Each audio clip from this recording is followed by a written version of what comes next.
era la serie? Sí, el Isaías 55, la invitación del Dios misericordioso. Y bueno, entre una cosa y otra han pasado casi 6 meses.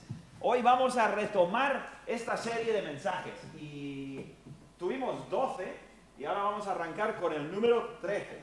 Así que, vamos a ver si funciona esto. Sí. Jesús, el título de la serie es Jesús lleno de gracia y de verdad. Y hemos ido a lo largo de los capítulos viendo cómo el Señor siempre se acercaba a las personas con gracia y verdad, en ese orden, ayudando y sirviendo a los necesitados, a los que estaban mal, y pues esa era la persona del Señor. Le vimos hablar con su madre, con María, con Nicodemo, con la mujer samaritana, con la multitud y con varios. Hemos estado en varios pasajes. Y entonces, hoy, como terminé la otra serie el domingo pasado, pues hoy ya era retomar esa serie y continuar, y nos tocaba el capítulo 8 de Juan. Uno me comentó, concretamente David Bernabé me comentó hace meses sobre uno de los pasajes en Juan que me salté, porque no todos los mensajes estoy predicando de todos los mensajes, pero en uno me dijo, oye, ¿cómo se ve la gracia y la verdad del Señor con la escena donde el Señor entra en el templo y los echa? ¿Os acordáis cómo castiga a los mercaderes y a los que estaban vendiendo? Y me dejó esa pregunta antes de irme de viaje y se me quedó por ahí colgada la pregunta de que no vamos a ver ese tema, no hoy, pero en otra ocasión, porque sí que me he dado cuenta que en algunos momentos la gracia del Señor está algo escondida. Algo escondida. Pero veo que cuando eso sucede siempre hay unos ingredientes en la escena que contribuyen a que no es todo gracia por delante. Con la gente normal sí, pero hay algunos casos en que dices, bueno, ¿cómo se enfadó el Señor ahí en el templo, no? ¿Dónde estaba la gracia? Entonces, lo miraremos un poquito en algunas otras sesiones, pero perdona, no sé por qué, estoy tosiendo. Pero me gusta, me encanta oír de vosotros. Hay algunos que de vez en cuando me hacen preguntas de los mensajes o de los pasajes y está muy bien. Me encanta que estemos viendo la palabra juntos y que estéis pensando conmigo y no soñando por ahí o pensando en el pollo de la comida. No sé qué tengo en la garganta, pero vamos a arrancar entonces. Vamos a ir a Juan 8. Gracias, Jason. Tenía antes que me dieron y eso era por boca seca y ahora es por esto. Bien. Juan 8 es un pasaje curiosísimo el que vamos a ver, que en vuestras Biblias igual arranca la historia en el versículo anterior al capítulo 8 con el título La mujer adúltera y el versículo 53. ¿Bien? Lo curioso de esta historia es... Vale, mi esposa se está portando bien conmigo. No será algo que me haga dormir, espero. Bien. Entonces, hay poquísimos pasajes en la Biblia, poquísimos, que en tu Biblia puede haber alguna nota que dice, en los mejores manuscritos no aparece esta historia. Bien, en esta puede aparecer en alguna Biblia esa notita, en los mejores manuscritos. Y yo no voy a entrar en ese tema, está en nuestra Biblia. Yo estoy bastante convencido de que debería estar allí. Es verdad que hay algunos manuscritos que no lo tienen, algunos, por decir mejores, eso es cuestionable, ¿vale? Es cuestionable y por ahí hay mucho debate. Pero bueno, lo que es absolutamente cierto, incluso los que no creen, no saben si debería estar ahí en el libro de Juan, en el capítulo 8, debería estar ahí o no, incluso ellos muchos de ellos están segurísimos de que es real la historia, es verdadera. Lo que cuestionan es si debería estar en ese lugar del Evangelio de Juan. Lo que está clarísimo es que la historia está absolutamente llena de verdad, no cambia en ninguna manera, ninguna doctrina en absoluto, y encaja muy bien, perfectamente pienso yo, en este tema de gracia y verdad. Lo vamos a ver hoy. Bien, entonces, si veis esa marquita, no le hagáis demasiado caso, digo yo. Realmente no tiene, para mí, yo digo que no tiene tanta importancia como lo que en algunos círculos puedan decir. Bien, vamos entonces a empezar con el versículo 1, o bueno, el versículo 53 del capítulo 7, y vamos a empezar a ver este pasaje. Dice, cada uno se fue a su casa, después lo último, versículo 1 del capítulo 8. Y Jesús se fue al monte de los olivos. El monte, no saqué foto para vosotros en esta ocasión, pero el monte de los olivos está literalmente al otro lado de un pequeño valle de donde está el templo. A ver, podríamos decir, si vives, bueno, si salimos a la calle y miramos hacia el Usurbe y vemos la cruz blanca del Usurbe, hay un valle, ¿no? En medio está Beasain. Eso es mucho más lejos de lo que es el monte de los olivos del monte del templo. Es mucho más cerca, es mucho más pequeño. Vamos, yo pienso que gritando desde el templo hasta el monte de los olivos, casi seguro que se oye. ¿Vale? Yo creo que no tiene 300 metros, igual, 400 metros ese valle. ¿Vale? Entonces dice que el Señor se fue al monte de los olivos porque había unas huertas que todavía hay allí, huertas y olivos, y es un lugar muy tranquilo. Sigue siendo un lugar muy tranquilo, menos cuando hay guerra, entonces no es un lugar tranquilo. Pero normalmente es un lugar tranquilo y la gente va ahí para leer, estudiar, meditar, etcétera, etcétera. En el versículo 2 dice, y por la mañana volvió al templo, así que está muy cerca, lo ve, lo tiene de enfrente.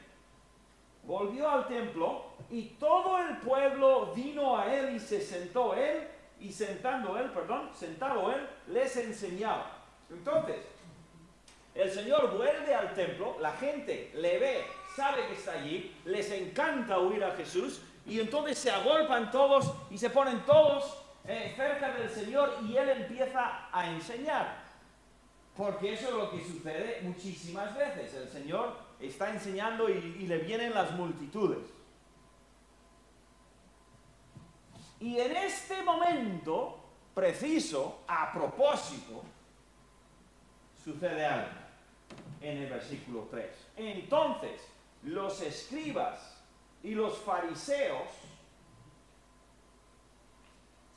enemigos de Dios, o sea, enemigos del Señor, religiosos al 100%, pero no querían saber nada de Cristo, porque Él decía la verdad, decía ser de Dios, y lo que Él decía no coincidía con sus costumbres y con sus enseñanzas, y le estaban llegando a odiar. Entonces, intentaban hacerle tropezar al Señor. Y el versículo 3 dice, entonces, los escribas y los fariseos le trajeron una mujer sorprendida en adulterio, y poniéndola en medio le dijeron, Maestro, esta mujer ha sido sorprendida en el acto mismo de adulterio. Bien, esto levanta preguntas, evidentemente. Cualquier persona leyendo esto empieza a decir, a ver, aquí qué huele. Esto huele ¿cómo dicen? Gato encerrado, algo así, ¿no? Esto huele, algo anda aquí un poco raro. ¿Por qué han traído solo a la mujer? ¿Se les escapó el hombre o qué pasó? No dice nada. O sea, esto ya tiene algo raro.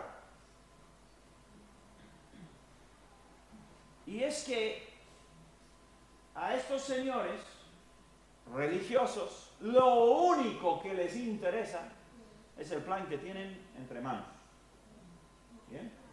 Les importa un pepino esta mujer. Ni siquiera les importa lo que ha hecho. No les importa en absoluto eso. Porque le han traído con un motivo específico. Y entonces, en el versículo 5, continúa y dice, en la ley nos mandó Moisés a apedrear a tales mujeres. Vale, a ver, una de las cosas comunes en todas las religiones falsas, casi todas, es que vienen con algo de verdad, pero no te dicen toda la verdad. Las sectas, muchas de ellas, te vienen con la Biblia en la mano y te vienen hablando de cosas buenas. A mí me llamaron a la puerta, abajo, esta semana pasada, y sí que quieren, y bueno, queremos hablar con usted y tal. ¿Y de qué? Bueno, de cosas de paz y armonía, serán cosas que quiere usted, ¿no? Tener paz y armonía. Yo ya sabía por dónde iba y honestamente no tenía tiempo y dije, no, gracias, nada. Pero evidentemente sé lo que era. Pero vendrían con una Biblia hablándome de paz y armonía a su manera. Y algo de lo que dirían sería cierto, correcto, seguro, porque sí, es verdad. Pero no vienen con toda la verdad, vienen con la parte que les interesa manipular y usar. En este caso, y en la ley nos mandó Moisés a apedrear a tales mujeres, ¿es verdad o no es verdad? ¿Qué pensáis? No hay miedo de contestar. Sí, es verdad. ¿Pero era toda la verdad? No. ¿Qué era toda la verdad? O más de la verdad. De apedrear a los dos. A los dos. Pero es que no les interesa la verdad. No les interesa la mujer. No les interesa la santidad. Les interesaba a lo que iba.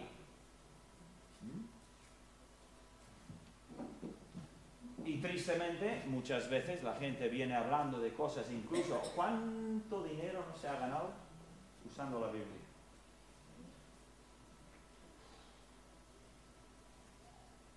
Mansiones, y yates, y coches, y terrenos, y un montón de cosas que se han conseguido algunos usando la Biblia. Pero no predicándola toda, sino lo que les convenía. No es nada nuevo. No pensemos que... No, salen nuevas formas de lo mismo. Ya lo dijo el Señor, van a venir muchos diciendo, soy Cristo, y van a venir montones. Y tenemos un montón.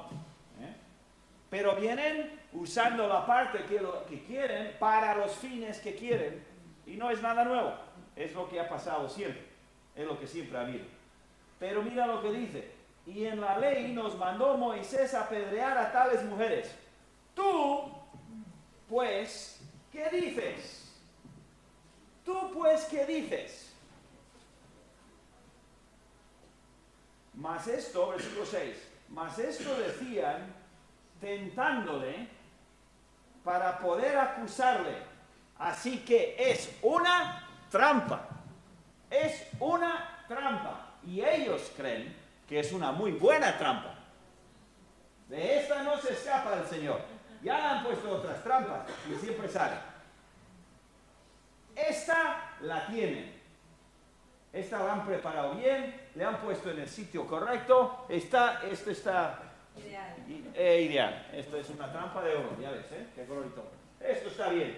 Entonces le dicen, esta mujer ha cometido adulterio. Moisés dice, y tú dices estar a favor de Moisés, que es el capítulo 5, 6 y 7 de Mateo, es el Sermón del Monte, y dijo, no penséis que he venido a abrogar la ley, sino a cumplirla. Todo lo que dijo Moisés es absolutamente la pura verdad. Entonces le vienen diciendo, pues Moisés nos dijo que esta mujer la tenemos que apedrear. ¿Tú qué dices? ¿Dónde está la trampa? La trampa está en que no puede responder bien. O sea, de cualquier manera que responda, le van a pillar. Buena trampa, ¿verdad? Si va a la derecha, pillado. Si va a la izquierda, pillado. Ellos piensan eso. Es una trampa perfecta. Si dice, pues sí, tiene razón, apedréala. Si dice eso, hay un problema. Aquí está la trampa. ¿Dónde está la gracia de Cristo?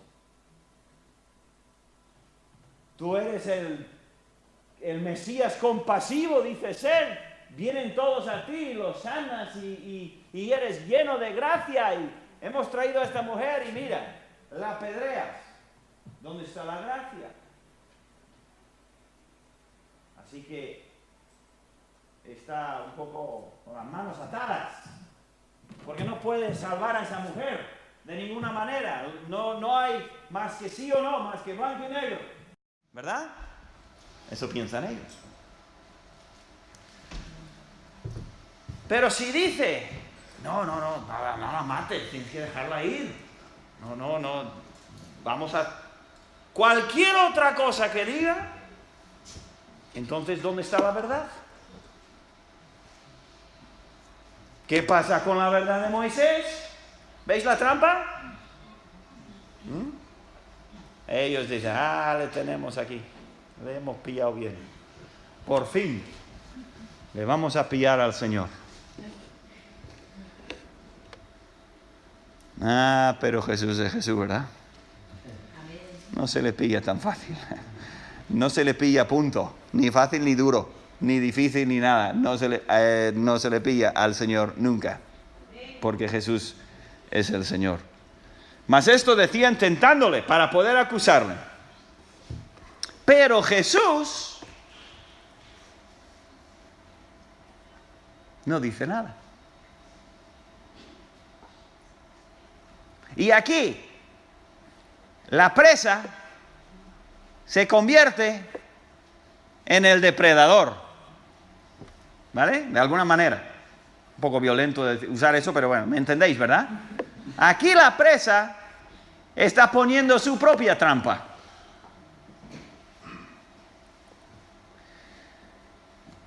Delante está la mujer. Una mujer evidentemente pecadora.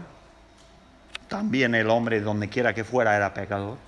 Pero a ella le han traído aquí como un animal en el zoológico, porque les sirve a ellos su bien para tenderle su trampa. Pero Jesús, inclinando hacia el suelo, escribía en tierra con el dedo.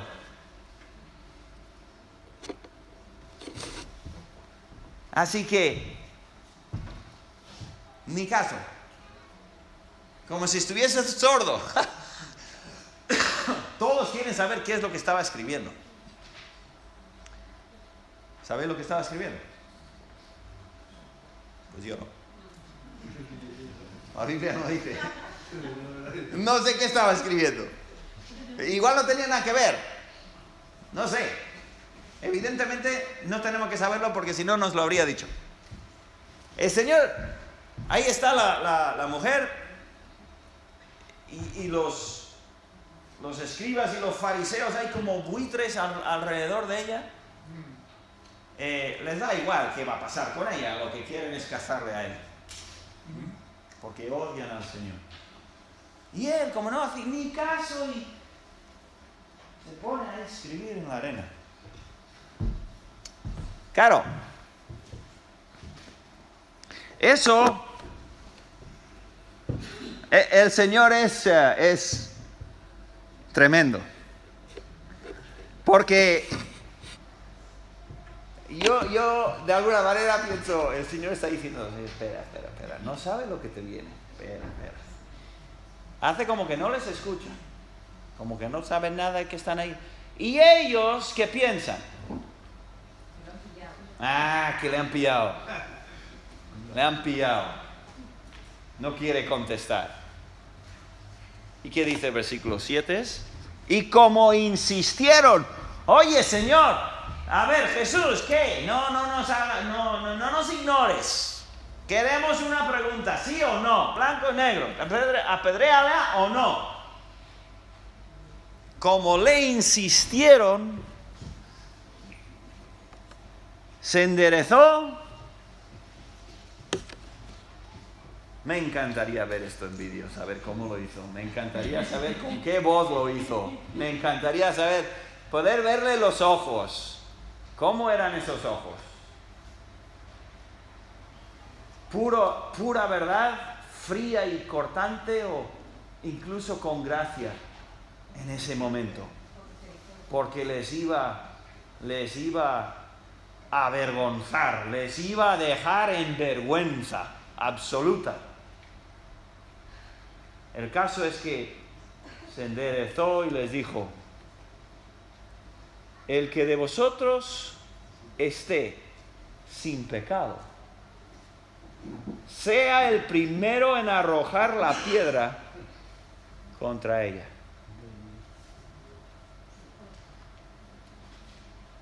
Y como se suele decir en inglés, se podía oír caer una aguja al suelo.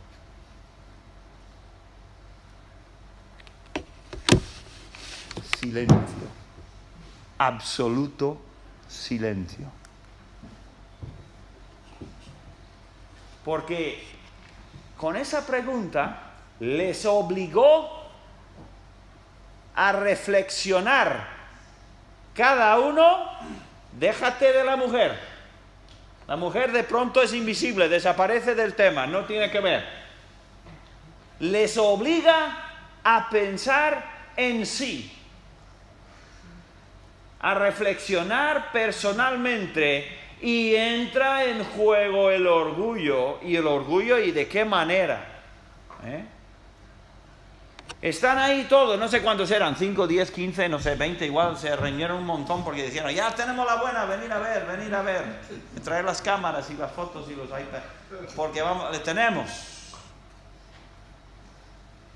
Y ahora cada uno está diciendo, si yo cojo una piedra, me van a ahorcar los demás. ¿Verdad que sí? Si yo cojo una piedra, quiere decir que yo me veo perfecto y sin pecado. Y estos saben que... ¿veis ahí cómo entra el orgullo? El orgullo, pero por todos lados. El orgullo humano. Y hubo un momento de silencio absoluto. Mientras cada uno decía, ay, mamá, ¿por qué vine yo a eso? ¿Por qué decidí venir hoy? ¿Por qué no me quedé en la cama, no? Y dice la Biblia, inclinándose de nuevo hacia el suelo, siguió escribiendo en tierra. Qué cosa, ¿no?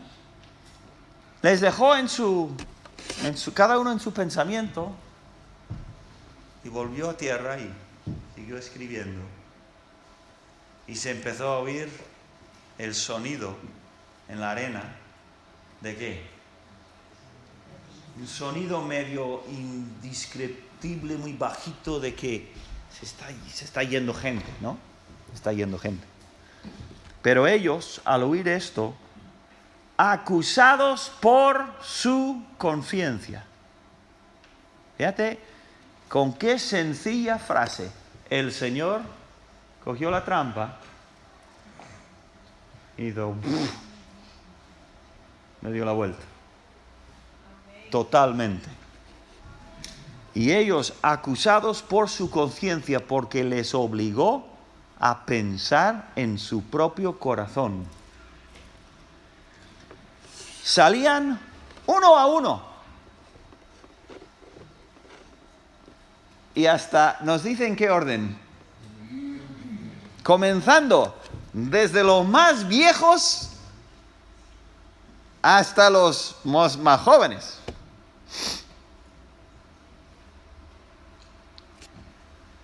Este nos ha pillado. Me voy.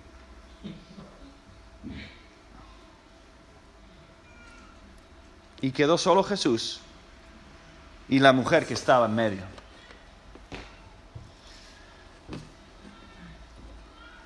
Yo no sé,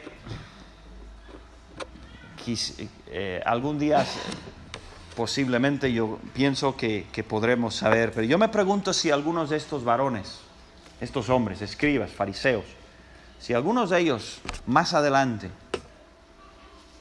no se habrían arrepentido de sus pecados, habiendo conocido al Señor Jesús y habiendo recibido ese suceso, o sea, haberlo vivido y darse cuenta, ¿sabes qué?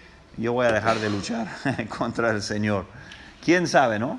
No sabemos cuántos eran, pero se marcharon. Se queda el Señor ahí con la mujer y otra vez el Señor se pone de pie, enderezándose otra vez y no viendo a nadie, se fueron todos porque su trampa les falló. Le dijo primero: mujer, ¿dónde están los que te acusan? ¿Ninguno te condenó? Intento ponerme en el lugar de esa mujer. Madre mía, qué vergüenza, ¿no? Vergüenza que ella misma había traído a su vida. Era culpable. Pero le habían convertido en un pedazo de carne para su uso. Y tan común hoy en día, ¿verdad? Que las personas usan a las demás personas. ¿Quién no era así? El Señor. El Señor amaba a cada individuo y trataba con cada uno con gracia y verdad según el caso personal, individual. Si tú estás aquí en esta mañana y eres salvo por fe en Cristo y vives ahora siguiendo a Dios y caminando con el Señor, es porque el Señor obró en tu vida personalmente. Donde tú estabas, Él vino a buscarte a ti. De alguna manera te dio a ti un corazón que respondería con fe ante la verdad de la salvación. Personalmente, cada uno tenemos una historia personal, completamente única, que Dios nos ha dado. Incluso cuando las personas en una gran campaña evangelística donde predica un gran predicador y vienen igual 50, 100, 200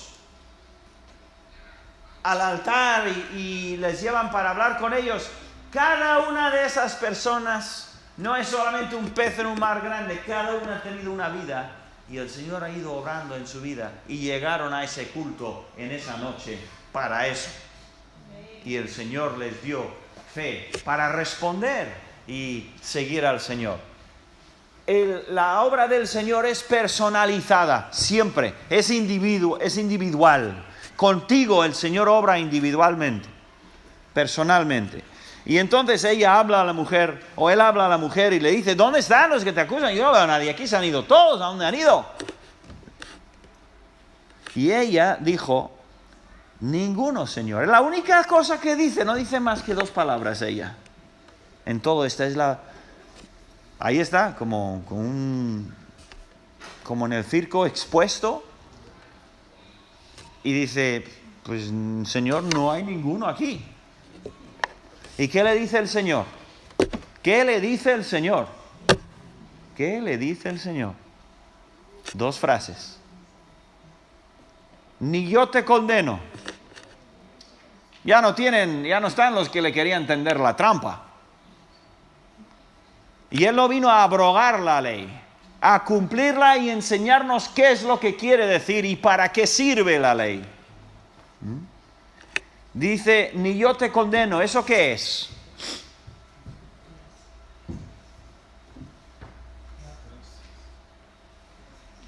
¿O no? ¿O no?